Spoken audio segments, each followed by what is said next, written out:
الله الرحمن الرحيم وانحر صدق الله العظيم وصدق رسوله النبي الكريم ونحن على ذلك لمن الشاهدين والشاكرين والحمد لله رب العالمين. درود شريف. اللهم صل على محمد وعلى ال محمد كما صليت على ابراهيم وعلى ال ابراهيم انك حميد مجيد. اللهم بارك على محمد وعلى ال محمد كما باركت على ابراهيم وعلى ال ابراهيم انك حميد مجيد. زما محترم الله پاکم سره زما په خوږ ایمان خوشحاله که شرعي چې کوم فضایلو هغه ذکر شوي دې ورځو کې چې کوم عبادات دي د هغې نه یو عبادت هغه قرباني ده. د نن سبا د سونی چاندې او مالی تجارت او دارنګې سریدونکي څاروي چې کال اکثر حصه په هغې په سرن تېرېږي او نقد دا پنځه شیزونه چونکې مخکې هم ذکر شوي دي چې په دې باندې زکات فرض دی او بیا دې کې موجوده د چاندې نصاب چې دی نو هغه تقریبا 65,625 روپۍ یو څو ورځې مخکې و. کوم مسلمان سره دونه مالیت هغه برابر شي یا د دې برابر مالی تجارت وي نو په هغه مسلمان باندې قرباني هغه واجب ده. دغه پنځه شیزونه چې دي که دغې کې هر یو چا سره راغی سونا چاندي مالی تجارت هغه څاروي چې اکثر حصه په سرن تېرېږي او نقد نو په دې مسلمان باندې چې کله کال تیر شي نو زکات فی فرض دی. خو که د رکوټي اختر په موقع دا شیزونه او د غټ اختر په موقع دا شیزونه او د دې نه علاوه کو پرس کا د خپل ضرورت نه زیات شیزونه مختلف هغه راجمع شي او هغه د دغې 65,625 روپۍ لږ به قیمت ته رسیږي نو په دې مسلمان باندې بیا صدقه فطر هم واجبه ده او قرباني هم پې واجبه ده. نو په دغه پنځو شیزونو خو د زکات فرضیت راغی او د دې نه ما سوا فرض کې یو مسلمان دی د ده 3 جوړو نه زیاتې جامې دي کور کې ډیکوریشن پیسونه دي ټي وي دی دارنګې د ده مختلف شیزونه داسې دي د ضرورت نه زیات اگر که د سره نقد نه وي خو چې د هغې قیمت دغې ته رسیږي نو په ده باندې قرباني هغه واجب ده. بل قرباني که په چا باندې واجب هم ني نو دا کول ښه خبره ده ځکه په دې ورځو کې د قربانۍ نه زیات ثواب چې کوم دی نو هغه د بل څه نشته. رسول الله صلی الله علیه وسلم مبارک د آخري حجت الوداع په موقع باندې 100 قربانۍ کړي دي او په دې کې 3 شپېته په خپله باندې کړي دي او دا باقي بیا حضرت علی رضی الله تعالی عنه ته هغه حکم کړی دی او هغې کړي دي. نو دې وجې نه دې ورځو کې لالچ کول نه دي پکار. قرباني په چا واجب هم ني نو ډېر د ثواب شی دی پکار دی چې هر مسلمان د دې هغه اهتمام وکړي او دې نیت نه وي چېرې دا یو بوج دی په ما چې د دې نه زه بېغمه شم نه د الله د رضا دپاره هغه دل کول کر چې څه ته وایي نو په هغه نسبت د دې د الله دا حکم وګڼي او د الله د رضا په نیت د دې څه وکړي دې د قرباني وکړي. او بیا چې کوم مسلمان هغه قرباني کوي نو ښه طریقه دا ده چې دې د قربانۍ څاروی هغه قبلې طرف ته دی ولا مخ وګرځوي او دا دعا دې وکړي انی وجهت وجهي للذي فطر السماوات والارض حنيفا وما انا من المشركين ان صلاتي ونسكي ومحياي ومماتي لله رب العالمين لا شريك له وبذلك امرت وانا من المسلمين اللهم منك ولك او بیا د بسم الله الله اکبر وی ذبح دې وکړي او چې کله څاروي ذبح کړي نو د هغې نه وروسته دې دا دعا ووایي اللهم تقبله مني كما تقبلت من حبيبك سيدنا محمد صلى الله عليه وسلم وخليلك سيدنا إبراهيم عليهما الصلوات والتسليمات. پښتو کې دی وایي چې یا الله تا څنګه د خپل حبیب او د خپل خلیل نه یا الله قرباني قبوله کړې ده نو زما دا قرباني هغه قبوله کړي. په کوم مسلمان چې د رکوټ اختر په موقع باندې صدقه فطر هغه واجب نو په دې موقع باندې په هغه باندې قرباني هم هغه واجب ده چې هغه وخت کې کم مالیت وغیره د سره برابرېده او دی وخت کې هغه برابر شو نو هغه مسلمان به قرباني کوي. یو سړی د مسافر دی چې ته په سفر تللی دی او پرس کا دی د کلي نه 48 میل یا 72 یا 78 کیلومیټر د دې وخت په مقدار سره دی د خپل کلي نه لرې دی. نو دی کو دغه ورځو کې په سفر کې وي نو په ده باندې قرباني واجب نه ده او که وکړي نو ښه خبره ده. د قربانۍ ټیم څنګه تاسو ته معلوم دی چې د غټ اختر د لومبۍ ورځې د سبا نه بعد چې کله موږ یعنې د اختر مونځ وکړو د اختر د مونځ نه واله تر د درېیمې ورځې د نور پرېواته پورې دا د قربانۍ ټیم دی. د ورځې هم کولی شي د شپې هم کولی شي، البته د ورځې ښه خبره ده. او بیا ښه دا ده چې سړی په لومبۍ ورځ ځکه چې هره نیکۍ کې سبقت هغه راغلی دی فاستبقوا الخیرات. البته یو بانډه ده او هغې کې د اختر مونځ نه کېږي. نو که یو سړی فرض کا هغه په ښار کې اوسېږي او د خپله قرباني هغه د اختر د مونځ نه مخکې هغه کلي ته ولیږي او په هغه کلي کې هغه ذبح شي نو دا جایز ده. د اختر د مونځ نه مخکې دی د هغې غوښه وغیره هغه خوړلی شي. بهتره خبره دا ده چې خپله قرباني دا د خپل یعنی ځان د طرفه چې ستا کومه ده چې په خپل لاس باندې ذبح شي نو دا ښه خبره ده. او که نه فرض که چاله په خپله طریقه نه ورځي او بل څوک هغه د ده دپاره حلاله وکړي لکه څنګه چې زمونږ قصابان وروڼه هغه زمونږ دپاره حلالي کوي نو دا هغه جایز خبره ده. د قربانۍ کولو په وخت کې تا ورته ما ووایي خپل نیت چې دی نه هغه خالص ساتل هغه پکار دی. هسې نه نیت کې څه ګډوډ راشي نو خپله قرباني به دې خرابه شي او چې تا سره څونه خلکو قرباني شریکه کړې وي نو د هغه ټولو خلکو قرباني چې ده نه هغه به خرابه شي. قرباني د خپل ځان د طرف نه هغه واجب ده، د اولاد د طرف نه په مور پلار باندې هغه واجب نه ده. د قربانۍ څاروي که فرض کا ګډه چیلې وي نو دې کې به کال هغه شرط وي. البته صرف یو په ګډ کې دا گنجایش ده که هغه د کال نه کم وي او هغه دومره غټ وي چې د کال والا ګډو کې ګډانو کې پرېښودل شي او فرق یې نه محسوسېږي نو بیا صرف ګډ کې دغه گنجایش دی چې په ده باندې قرباني کېږي.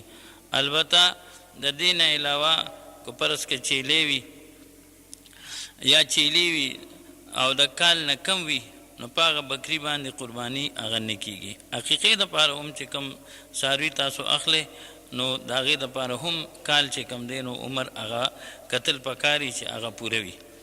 او دارنګې فرض که غوا ده میخه ده خاص خې دی نو دې کې 2 کاله شرط دی.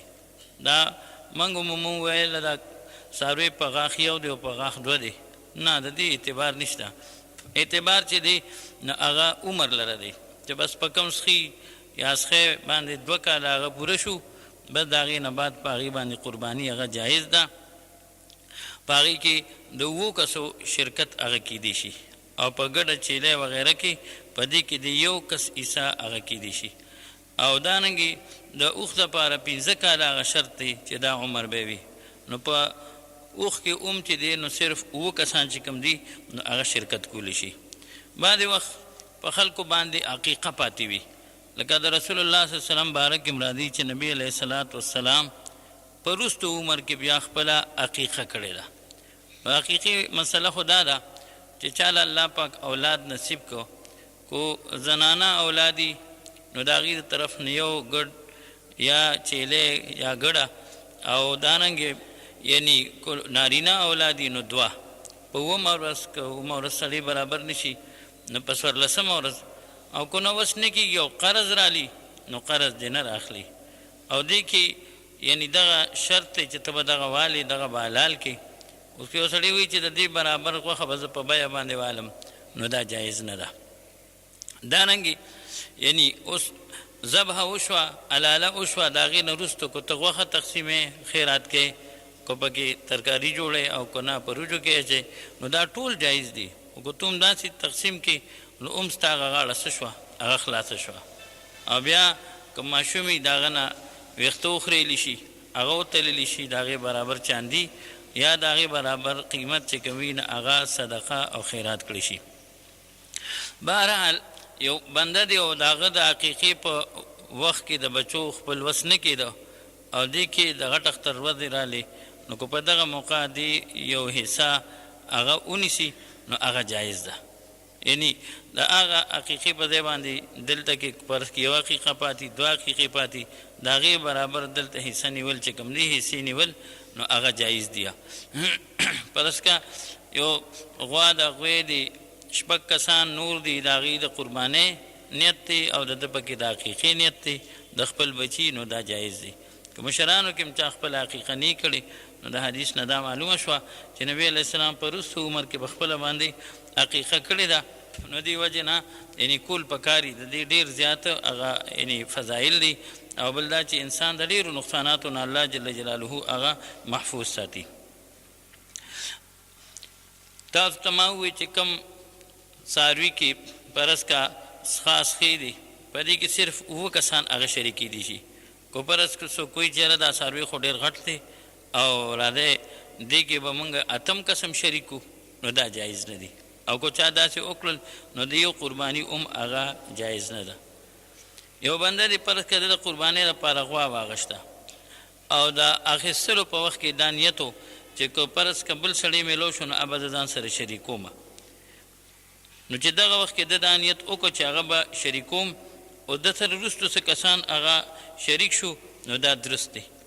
لکه دی چې څاروی اخیسته هغه ټیم یې واخیسته یاره ښکلی مدیدار څاروی دی اوس یې اخلمه بیا به راته یا داسې څاروی میلو شي یا به میلو نه شي خو که وروستو را سره بیا نور ملګري هغه دغه شو میلو شو نو زه به هغه دغه کومه قاري صاحب دلته راځه که نور ملګري میلو شو نو زه به هغه ځان سره شریکوم نو دا څه دي دا جایز دی. او که فرض کا یعنی د ابتدا نه چا نیت نه کړی او د اخیستلو په وخت کې او دوی چې دا پوره غوا چې ده نو فرض که دا به زما د طرف نه دي نو اوس په دې کې د بل چا شریکول هغه بهتر خو نه دي لیکن که د ځان سره څوک شریک کړل نو بیا به کتی شي چې چا شریک کړي دي آیا چې چا شریک کړي دي دی مالدار دی که غریب دی که دی فرض که امیر و چې په ده قرباني واجب ده او که نه دی غریب و چې په ده باندې قرباني واجب نه ده نو که فرض که د اخیستلو په وخت کې دا نیت نو کړی خو دی مالدار و په د خپله قرباني واجب وه نو دی وروستو چې کوم دی نو بل کس ځان سره هغه شریکولی شي او که نه په ده باندې واجب نه وه او د قربانۍ چې کوم وخت کې څاروي اخیسته د هغې لپاره او هغه وخت کې نیت نو کړی نو وروستو دی هغه ځان سره بل سړی هغه نشي شریکولی. دارنګې فرض که یو کس دی څاروي یې واغېسته هغه څاروي روک شو او بیا دویم واغېسته چې دویم یې واغېست بیا هغه لومبنی میلو شو نو چې لومبنی میلو شو نو دی به اوس څه کوي نو که دا سړی مالدار و چې په ده قرباني واجب وه نو په ده باندې اوس د یو څاروي قرباني چې ده نو هغه واجب ده او که نه فرض که دی غریب سړی و چې په ده باندې قرباني واجب نه وه او د دویم څاروي هغه واغېسته نو دی به اوس دواړه څاروي هغه قرباني کوي دی به څه کوي دواړه څاروي به اوس هغه قرباني کوي. بل د غوښې مسله ګورې دا ده چې دا به برابر په ټول باندې هغه یعنی تقسیمیږي که داسې موږ ډیري جوړ کړو او دا ستا شو دا زما شو دا دی دا نو دا جایز نه دي. بعضې وخت یو سړی وایي یاره به زما تا ته معافي ده او ته ما ته معافي کوه نه دې دی کې که ته چاته معافي بخشش هم وکړې نو ستا حکم چې دی نه هغه معتبر نه دی بلکې برابر چې هر انسان ته هر یو شي هغه ورسیږي. دارنګې د قربانۍ لپاره کوم څاروي اخلی نو کوشش کوئ چې ښه خشته مدیدار یعنی څاروي وي ښه سور وي. اوس یو څاروي دی هغه دونه یعنی کمزورې دي یا یو څاروي دی فرض کا هغه یعنی ګوډ دی چې هغه په دروغ پو سره ځي او څلورم خپه داسې ده چې هغه په ځمکه باندې نه لګي نو یعنی اول خو ته مه ووایي چې ښه سور مدیدار څاروي او بیا په کمزورو کې فرض که داسې دی چې د یو خپه هغه کمزورې ده یې هغه خپه په ځمکه باندې لګوي لیکن زور پې هغه نشي لګولی په دریو خپو باندې ځي او څلورم خپې شته دی خو هغې نه دې څه سهاره نشي اخیستی نو که فرض که یعنی د هغې نه یعنی دې څه سهاره اخیستلی شي نو د هغې قرباني جایز ده او کنه دی د هغې نه څه سهاره نشي اخیستی او په هغې باندې څه بوج هغه نشي راوستی، نو د داسې څاروي قرباني چې کومه ده نو هغه یعنې ناجایز ده. یو څاروي دونه کمزوری دی چې بلکل د هغه په هغه هډوکو کې اړو غوړوالي نشته، هغه ګوده پکې نشته، انتهایي کمزوری دی چې ته یې چېرته بس په زور دیکو باندې د قربانۍ ځای پورې راورسوي. نو اگر چې دا حدیث بعضې کتابونو موضوع قرار کړی دی او بعضې علمو ضعیف قرار کړی دی چې سمنو ضحایاکم فانها علی الصراط مطایاکم، چې تاسو د قربانۍ څاروي هغه څاروه کې، ځکه چې دا به په پولیس فرات باندې ستاسو پلین کوچي وي، دا به په پولیس فرات باندې ستاسو سورلی وي، نو چې دلته ته په دیکو دیکو د قربانۍ ځای ته راورسوې نو په پولیس فرات به تا څنګه بوځي، خوند به دوکي چې په دې منځ کې ور پرېږدي او ورودې غورځوي.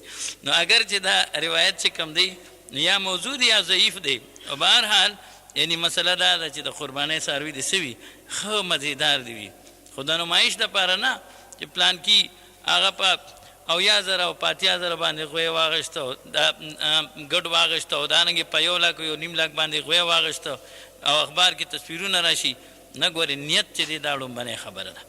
انما الاعمال بالنیات.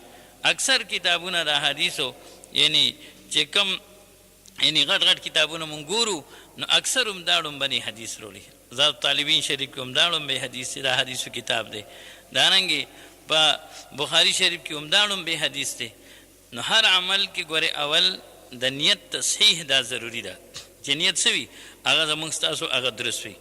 دارنګې یو څاروی دی چې د هغې بلکل غاښونه نشته نو د ده قرباني هغه جایز نه ده، او که غاښونه غورځېدلي دي لیکن چې څونه غورځېدلي دي نو د هغې نه زیات شته دی، لکه زیات شته او کم څه دي هغه غورځېدلي دي نو د ده قرباني اوس هغه درسته ده. د کم څاروي چې پیدایشي غوږ نه وي، چې بلکل پیدایشي د هغه غوږونه نشته نو د دې څاروي قرباني هم هغه درسته نه ده، او که نه غوږونه شته خو لیکن لږ واړه دي خو پښتو باندې شته دی نو د دې څاروي قرباني هغه جایزه ده. د کم څاروي چې پیدایشي غوږونه نه وي یا غوږونه د دغه ښکرې نه وي لیکن ښکرې یا شته دی خو فرض که هغه داسې دي چې وروستو هغه ماتې شوي دي نو د دې څاروي قرباني درسته ده. البته کو بلکل د ویښ نه ختم شوي چې هغه بچي د ښکر دننه چې کوم دی چې هغه هم ختم شوي نو بیا پې قرباني هغه جایزه نه ده. او دارنګې کوم یعنی خیسي ځناور چې کوم دی نو د هغې قرباني چې کومه ده نو هغه درسته ده. البته که یو داسې ځناوري چې هغه د خارخ د وجې نه بلکل انتهایي کمزوري شوي وي نو بیا د هغه قرباني هغه درسته نه ده. یو سړي څاروي واغشت د قربانۍ دپاره او بیا پکې وروستو داسې عیب پیدا شو چې د هغې د وجې نه قرباني هغه په هغه باندې نه کېده نو د بل څاروي هغه واغشت نو دی به اوس څه کوي یعنې اړومبنې خو د اغشت دی خو هغې کې عیب راغی نو دی به اوس دویم څاروي هغه اخلي او هغه به قرباني کوي. البته که غریب سړی دی او هغه یو څاروی واغشت او په ده قرباني واجب نه وه او په هغه څاروي کې یو عیب راووته چې بیا پې قرباني هغه نه کېده نو چونکې دی غریب دی نو دی د همغه یعنې عیبدار څاروی چې کوم دی همغه د قرباني کې د ده طرف نه دا قرباني هغه جایز ده. د قربانۍ غوښه بهتره خبره همدغه ده څنګه چې زموږ مشرانو کوم تقسیم کړی دی، یعنی څه سړی په خپله څه رشته دارو دپاره څه د فقیرانانو دپاره. او بعضې وخت مونږ خلک یعنی بلکل دا سوچ ونه کړو چې یاره دا غریبانان خلک دي ټول کال د دوی په نغري باندې په غوښه یعنی چېرته لمبه نه ده لګېدلې، د دې وجې نه یعنی د غریبانانو مسکینانو زیات خیال ساتل پکار دي. یو به سړی دی او د هغه فرض که بال بچ ډېر زیات دی او د قرباني وکړه او د هغوی نه کېږي دونه ډېر بال بچی دی نو بیا خیر دی کو دی چاله نه ورکوي، لیکن دا ټول کال د موږ بچي په خپله غوښې خوري وغیره نه یعنی پکار دی چې موږ په دې کې د غریبانانو مسکینانو د رشته دارو د ټولو خیال وساتو. البته که یو سړی دغسې دی نو بیا د هغه دپاره د دې اجازت شته دی. د قربانۍ سرمن چې کومه ده په دې ځان پوه کړو، یو د سرمنې مسله ده یو د سرمنې د قیمت مسله ده. د قربانۍ سرمن په خپل ضرورت کې هم راوستلی شي، د قربانۍ سرمن په خپل استعمال کې هم ته راوستلی شي. څنګه به یې راولې فرض که ته د کوي ډولچه ځان له جوړه کړې یا ته مسله جوړه کړې یا ته مش جوړ کړې نو دا په خپل ضرورت کې راوستل دي. البته که سرمن دې خرڅه کړه نو بیا به د دې قیمت هغه چاله ورکې چې په هغه بنده باندې زکات کیږي، یعنی چې هغه زکات اخیستلی شي. فرض کا یعنی سرمن خرڅه شوه نو د هغې د قیمت خبره ده، نو هغه قیمت داسې حیثیت لري لکه د زکات چې کم کس هغه چاله زکات ورکوي او هغه یو غریب ګوري نو دغسې کس به ګوري. البته که فرض کا د محلې امام دی او هغه مستحق د زکات دی، لکه دلته زموږ یعنی فرض کا کم امامان حضرات دي موږ هغه وګورو هغې مستحقین د زکات دي نو ته هغې له ورکولی شي. او که مدرسې له کم ملګري راوړی نو کراچۍ کې خو لکو روپو سرمنې خلک هغه مدرسو له راوړي، نو که مدرسې ته کم ملګري هغه ورکوي نو هغه هم ورکولی شي.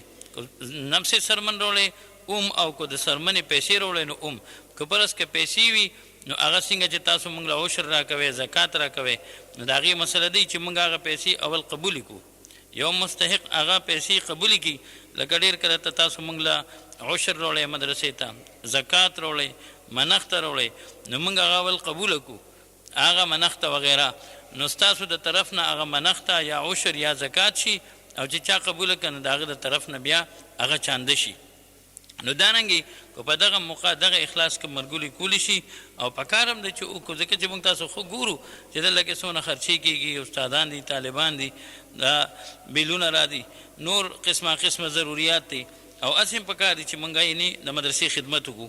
البته یعنې کم کس چې داسې وي چې د هغه دپاره زکات اخیستل جایز نه وي او هغه له ته د قربانۍ د سرمنې پیسې ورکې نو هغه پیسې د هغه دپاره اخیستل هغه جایز نه دي. د قربانۍ د څاروي فرض که پړې دی وغیره نو دا ټول چې کوم دي نو دا خیرات کول پکار دي. یو سړی دی او په ده باندې قرباني واجب نه ده او د قربانۍ په نیت سره یو څاروی واغشته، نو اوس د دې څاروي قرباني کول چې دي نو دا په ده باندې واجب دي. په ده باندې خو واجب نو، لیکن د په دې نیت څاروی واغشت، اوس که وایي چې یاره په ما خو قرباني واجبه نه ده زه به اوس څاروی نه قرباني کوم، نه اوس به دې قرباني هغه کوي.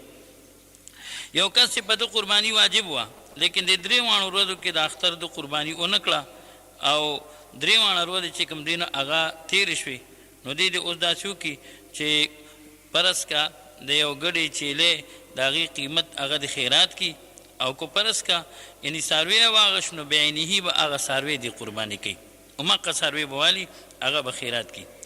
چا فرض که د قربانۍ نظر منلو او هغه کار وشو چې د کم کار باره کې د منښته کړې وه نو اوس قرباني کول هغه واجب دی.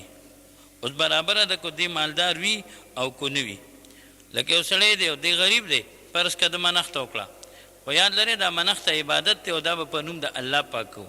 لکه یو سړی وایي یاره زما پلانکې کار کو وشو نو زه به یو خوږ دیګ پخوم فرض که، نو دا خوږ ضروري نه دی، پکار دی چې دغه پیسې راوالو په غریبانانو یې نغدې تقسیم که یا مدرسې ته راوړه دلته به قبول شي، د مدرسې په ضروریاتو کې به هغه استعمال شي.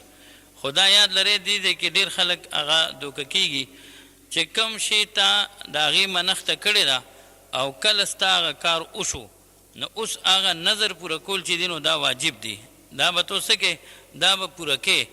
فرض که تا دیګ منلی دی او تا اوس دیګ پوخ که فرض که نو د دې روجو نه به په خپل هم نه خورې او ستا مور پلار نیا نیکه بره هغې به هم ترې نه خوري او ستا زوی لور نوسی کړوسی وغیره ښکته رشته دار ستا به ترې هم نه خوري او هغه څوک به ترې هم نه خوري چې په چا باندې د زکات مال اخیستل هغه ناجایز دی.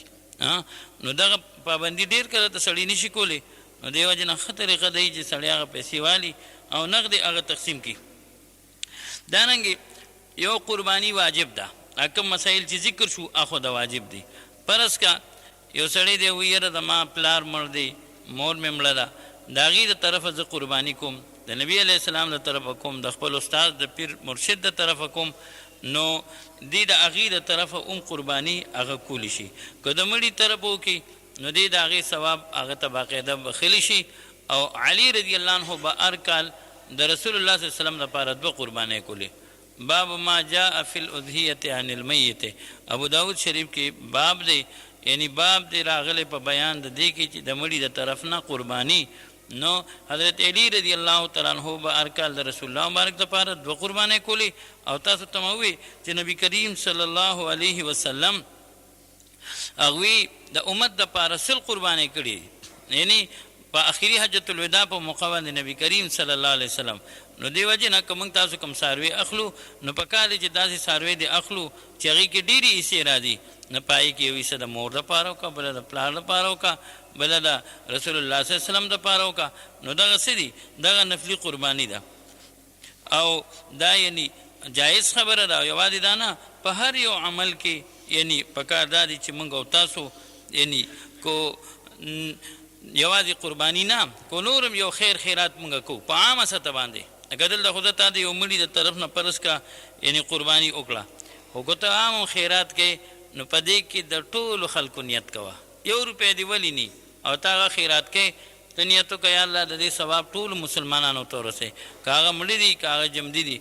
او لکه یو شمه ته بله کې اب په خپل ټیم باندې ختمیږي، کو ته یو شمه بله کې او کو 10 او کو 20 او کو 30 بلې نه کې.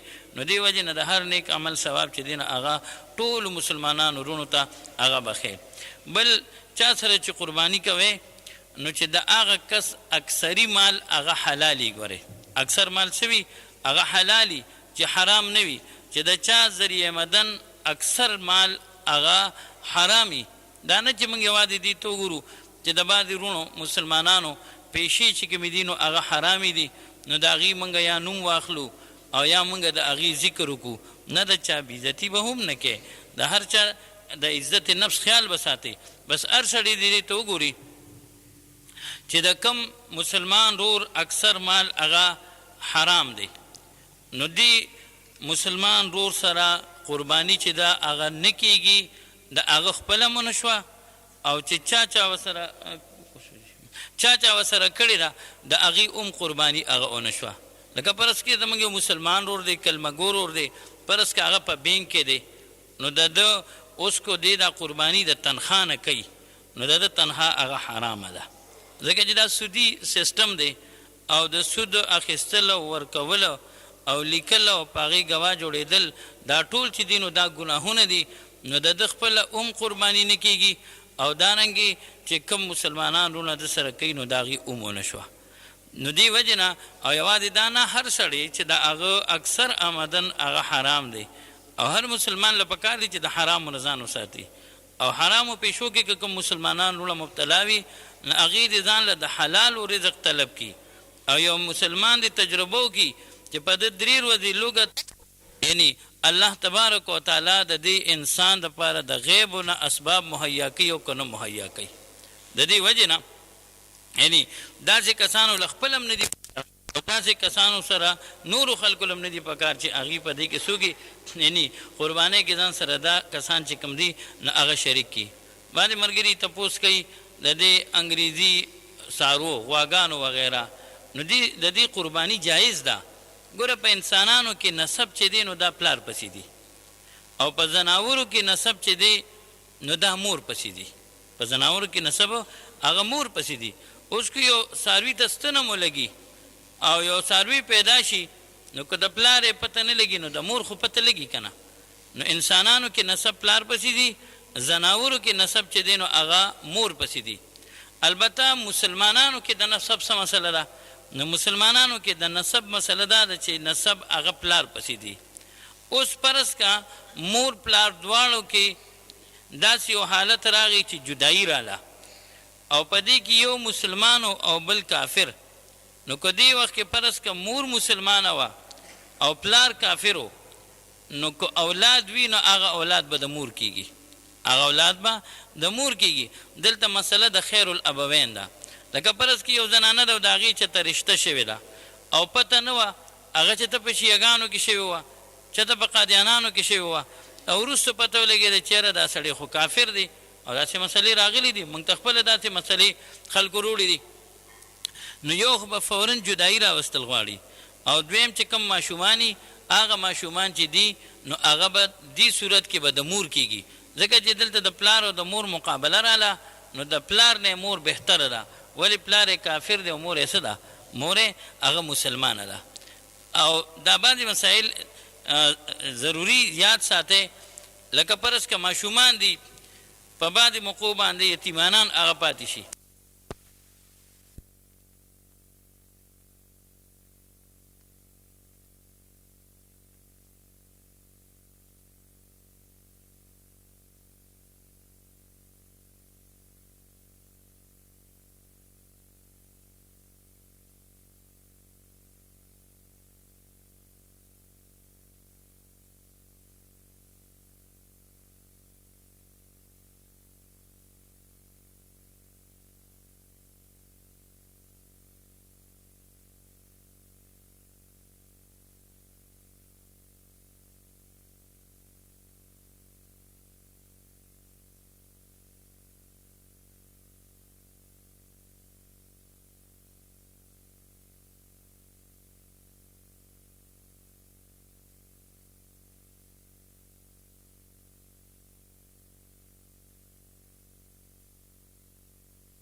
هلک به د 7 کالو پورې وي، جینۍ به د 9 کالو پورې یا پیغلتوب پورې هغه وي، او خرچه به پې پلار کوي او تربیت به یې مور کوي.